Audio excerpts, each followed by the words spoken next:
Hello, students. We shall continue with the same poem, The Schoolboy by William Blake. In the last class, we saw the picture of how the students are in and the birds are in cage and they are able to see the outer view, outer nature, and but they are not able to enjoy the summer days or the outer nature. Okay, so they are caged. Okay, so the birds here are caged, and the students are in the world of concrete education. Okay, so this concrete way of education have created boundaries for students where they are not able to enjoy the real natural natural things, and they're not able to learn from nature. Okay, so and we saw the two paragraphs. Okay,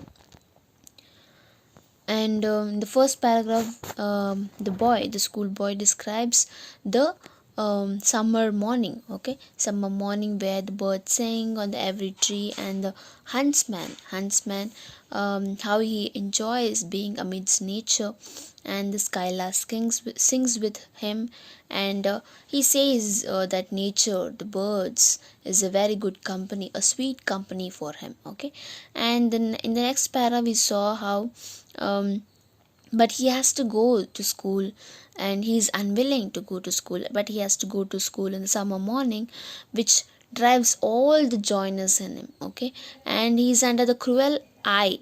That is, cruel eye means the teacher.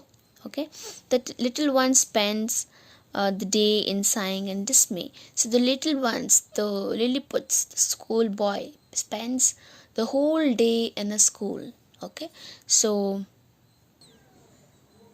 okay, so you saw how it was so when they used to get be very sad, very sorrow, and all the joys used to drain away from them because they have to go to school in a summer morning.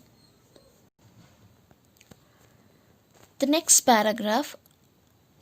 Then at times I drooping sit and spend many an anxious hour, nor in my book can I take delight, nor sit in learning's bower, won't throw with a dreary shower. So now he's describing what the situation he faces and what he experiencing in school. Okay, so now I drooping sit. Then at times I drooping sit.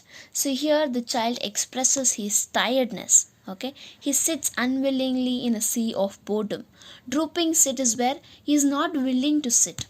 Okay, and he's bent and laid down and feels lazy to sit down. Okay, to sit in the class, in the school. So he sits unwillingly in the sea of boredom. So the school is compared as a sea of boredom. See, sea, sea. Okay, sea. So now the school is compared to the sea of boredom. Okay, and the child keeps under control the attack on him by the harsh personality of the teacher and unnecessary lectures shower of meaningless words and his urge for unchecked freedom. So the second line, and spend many an anxious hour.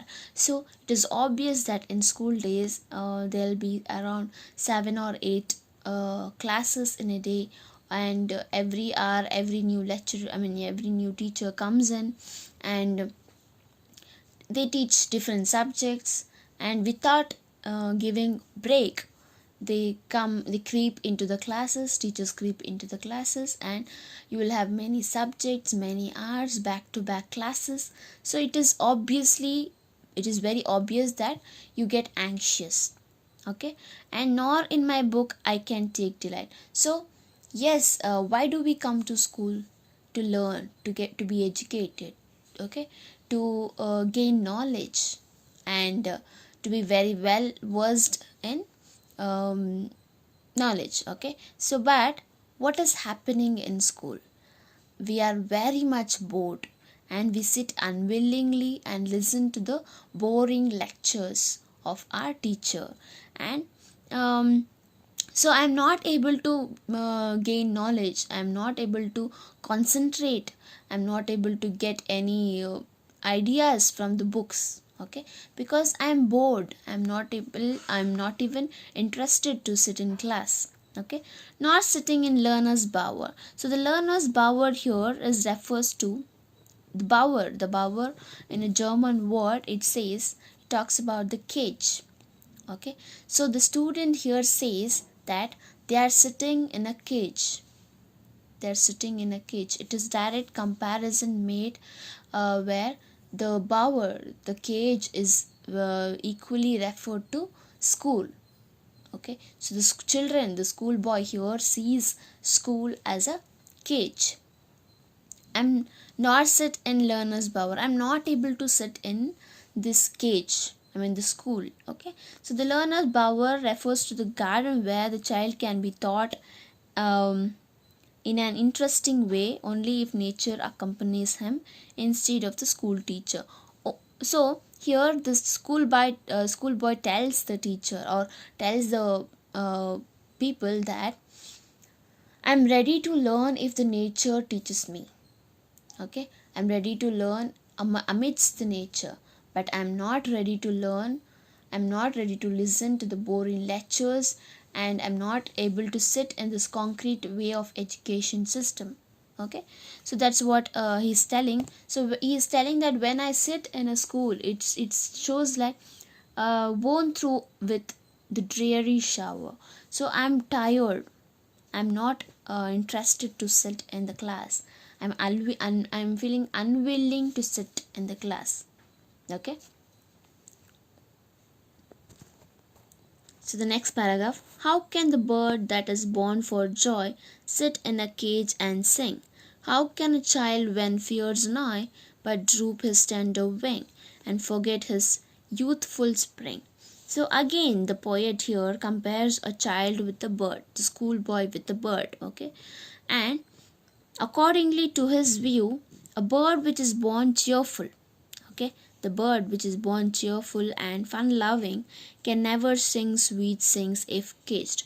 So if the bird is inside the cage, if the bird is caged, okay, it can never sing sweet songs. It can never sing. How do you think the bird can sing when you are when you have put the bird in the inside the cage? Okay, so it is direct comparison where similarly a child, if remained under the umbrella of annoying fear and tension, the distrust of his teacher, can never enjoy the natural instincts of joy and playfulness. So it is direct comparison made between the bird and the schoolboy. So the bird, when it is inside the cage, it can view the nature, it can view the happiness and the sight of the nature, how it is very blissful. Okay, but it can never sing. Okay, you asked the bird to sing. When it is inside the cage, it never sings. It is like it is inside the boundaries. Okay, so similarly the schoolboy here, when he is under the umbrella of annoying fear and tension, when he is under the control of this concrete way of education and the surveillance of the teacher, which who is shown as very cruel eye.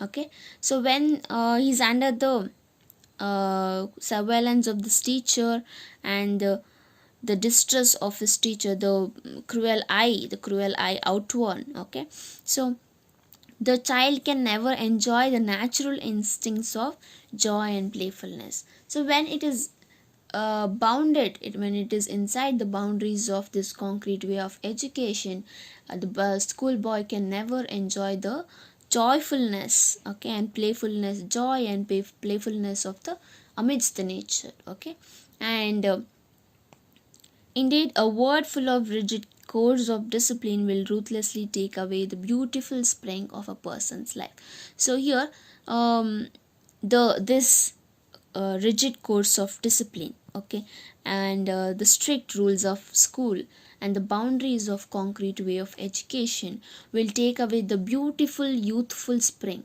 So youthful spring here compared to the childhood days of the boy. So now at present he is in the childhood days, he is in the youthful spring. Okay, so This concrete way of education, this cruel's eye outward, the teacher's eye, the distrust of his teacher, and um, fear and tension and rigid course of discipline will all ruthlessly take away the beautiful spring, the childhood days of a person's life. So he says, now I am at the youthful spring, now I have the present days are my best days. So we all know that school days are best days. So he says the present days are the best days, so I want to use this in a very good way. I want to learn something from the nature and not from this concrete way of education. Okay, so he says, I don't want to lose this youthful spring. O father and mother, if buds are nipped and blossoms blow away, if the tender plants are stripped of their joy in the springing day by sorrow and care's dismay. So the boy here complains to the highest authority. So it is direct message to the elders, the fathers, okay, the nurturers who nurture you. Okay. So it is direct message to the father and mother, okay, highest authority. So if the building child is picked and swept off in the early stage of life in an ocean of sorrow where there is no one to care for. So here the boy says, so I am in the present day where I need to bloom. Okay, I need to bloom. I need to come up. Okay, if the buds, now I am a bud who is in the plant. So if you nipped off, if you pluck the bud, how can it blossom? How can it bloom? Okay, so it is a direct advice to the father and mother how you have to take care of a child. And if the tender plants are stripped, so when the plant is in the stage of growing up, in the stage of becoming reaching its thing, okay, reaching its value, or where it is trying to bloom, it is trying to offer you something. If you stripped it up, okay, if you cut the plant, the joy in the springing day will go away, it will vanish. Okay, so here, if unhappiness crushes the sensitive plants, beautiful and the newborn buds. So here the school days, the concrete way of education is shown as unhappy. So if the unhappy crushes the sensitive plants and beautiful and the newborn buds. So now the schoolboy is a newborn bud who needs to bloom one day. Okay, but if they are cut off in the early stage, in the youthful spring, it won't bloom.